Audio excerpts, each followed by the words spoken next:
Telecom में भी हम देखते हैं तो आज जहाँ पहले हम इतना इंपोर्ट करते थे, आज हमारे देश से टेलीकॉम भी काफ़ी ज़्यादा एक्सपोर्ट होता है। लेकिन आपका जो एक बहुत बड़ा जो बहुत बड़ा काम है, वो हमारा जो इंफ्रास्ट्रक्चर डेवलप करने में, चाहे वो रोड इंफ्रास्ट्रक्चर है, और उससे भी ज़्यादा मेरे को लगता है कि डिजिटल इंफ्रास्ट्रक्चर जिस तरीके से आपने डेवलप किया संसार में, मेरे को लगता नहीं कि इसकी कोई मिसाल होगी। और दूसरा, आपकी जितनी स्कीम्स जो बनी हैं, तो उसमें उसका आपको क्या लगता है कि कितना बड़ा रोल जो डिजिटल इंफ्रास्ट्रक्चर ने उसकी सक्सेस पे प्ले किया है? आपकी बात सही है। एक तो जो मोबाइल फ़ोन मैन्युफैक्चरिंग है, हम मोबाइल फ़ोन इंपोर्ट करते थे, आज हम मोबाइल फ़ोन एक्सपोर्ट कर रहे हैं। हम दुनिया के सेकंड बड़े एक्सपोर्टर बन गए हैं मोबाइल फ़ोन के। सही। रोजी रोटी हमारे देश में मिल रही है, देश में हम मोबाइल फ़ोन बन रहे हैं। दूसरा, जो इंफ्रास्ट्रक्चर का विषय, मैं इंफ्रास्ट्रक्चर को 3 हिस्सों में बांटता हूँ। एक सोशल इंफ्रास्ट्रक्चर, जो मेरी टॉप प्रायोरिटी है। दूसरा फिजिकल इंफ्रास्ट्रक्चर, वो मेरी ज़रूरत है। और तीसरा डिजिटल इंफ्रास्ट्रक्चर, जो अब दुनिया को मूव करने वाला है। तो हर एक की अपनी अपनी अहमियत है। जब मैं सोशल इंफ्रास्ट्रक्चर कहता हूँ, तो पहले की तुलना में डबल मेडिकल कॉलेज हो गई, 2 लाख के करीब आयुष्मान मंदिर बन गए हेल्थ केयर के लिए।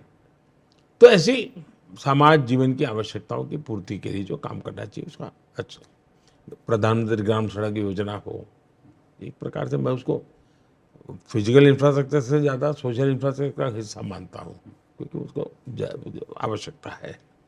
दूसरा है फिजिकल इंफ्रास्ट्रक्चर। अब फिजिकल इंफ्रास्ट्रक्चर में पहले तो ये था कि भाई गांव वालों को अच्छा लगे, चुनाव जीत जाए, इसलिए यार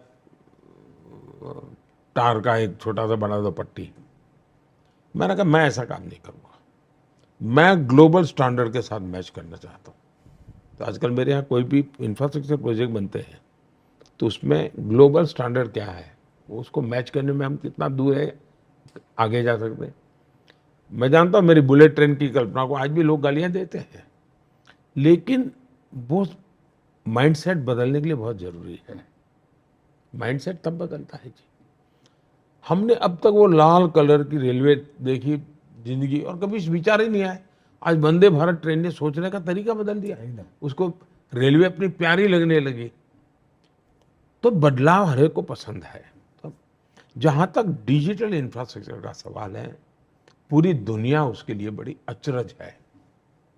मैं G20 की मीटिंग में इंडोनेशिया गया था।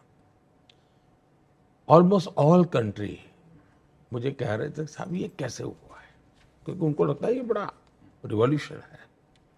तो उन्होंने बड़ा आग्रह किया था कि आपके यहाँ जब हमारी G20 होगी तब हम इस विषय को जरा और गंभीरता से लेना चाहते हैं।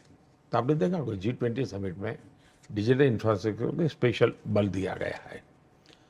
आप अगर इंफ्रास्ट्रक्चर को बनाते हैं तो एडॉप्टेबिलिटी में कोई प्रॉब्लम नहीं होता है। जैसे यूपीआई प्लेटफॉर्म मैंने बनाया, आज दुनिया में जितना फिनटेक में काम होता है उससे करीब 60% अकेले हिंदुस्तान में होता है रियल टाइम। और उसके अब कोई भी व्यक्ति तय करता है कि मैं जेब में एक भी पैसे बिना लिए बिना निकलूंगा, महीने भर टूर करके आऊँगा, उसको कोई तकलीफ ही नहीं है, उसका मोबाइल फ़ोन चाहिए, बस उसका काम हो जाता है। छोटे छोटे रेहड़ी पट्टी वाले लोग, वे भी, और मैंने देखा दुनिया के जितने मेहमान आते हैं तो उनकी एम्बेसी वाले वो ऐसे रेहड़ी पट्टी वाले के पास ले जाते हैं और उसे दिखाते हैं जादू कि देखो ये सब्जी बेचने वाला डिजिटल पेमेंट करता है। तो उनको बड़ा अचरज होता है। अब दुनिया के कई देशों में, अब जैसे यूएई में हमारा यूपीआई चल रहा है, जो हमारा करीब 25-30 लाख हमारे लोग वहाँ काम करते हैं। उनको जो रेमिटेंस भेजना होता है, पहले काफ़ी कुछ उनको आर्थिक बोझ होता था, बैंकों के थ्रू जाना, कमीशन देते देते पहुँचना, काफ़ी कम हो। अभी वो यूपीआई से भेजता है पैसा, जितना पैसा भेजता है उतना ही पैसा अपने घर पहुंच जाता है, उसको किसी को चार्ज नहीं देना पड़ता है। तो इकोनॉमिकली बहुत बड़ा वाइबल बन गया है जी। तो उसी प्रकार से मेरा जो आयुष आरोग्य मंदिर की कल्पना है, आयुष आरोग्य मंदिर, वहाँ मैं टेलीमेडिसिन पे बहुत तेज़ी से काम कर रहा हूँ। उसमें जाने वाला व्यक्ति को टॉप मोस्ट डॉक्टरों का कंसल्टेशन मिल रहा है जी। 2 लाख आयुष्मान आरोग्य मंदिर जिसमें टेलीमेडिसिन की व्यवस्था, तो उसको लाभ मिल रहा है। कोविड के समय सबसे बड़ा फायदा हुआ इस डिजिटल इंफ्रास्ट्रक्चर का। बच्चे घरों में थे, तो ऑनलाइन एजुकेशन के लिए मैंने मैक्सिमम इसका उपयोग किया, उसको मैंने प्रायोरिटी दी। यानी मैंने कैपेसिटी बिल्डिंग के लिए, अब स्टार्टअप की दुनिया उसके मूल में ही है। अभी मैं गेमिंग के वाले बच्चों को मिला, मैं चाहता था गेमिंग को समझना, क्योंकि गेमिंग का सबसे बड़ा मार्केट भारत में है, लेकिन ओनरशिप हमारी नहीं है। और मैं सोचता हूँ यार, मेरा पैसा बाहर क्यों जाना चाहिए। तो मैंने सब गेमिंग के एक्सपर्ट लड़के हैं उनको बुलाया था, काफ़ी समझा, मैं खुद भी गेमिंग के ऊपर हाथ आजमाया और मैंने समझा कि भाई, तो उन्होंने एक बड़ी इंटरेस्टिंग बात बताई, साहब हम दुनिया में खेलने के लिए जाते हैं, तो दुनिया को जब हम कहते हैं कि हमारे यहाँ डेटा इतना सस्ता है, तो बोले सरप्राइज करते हैं।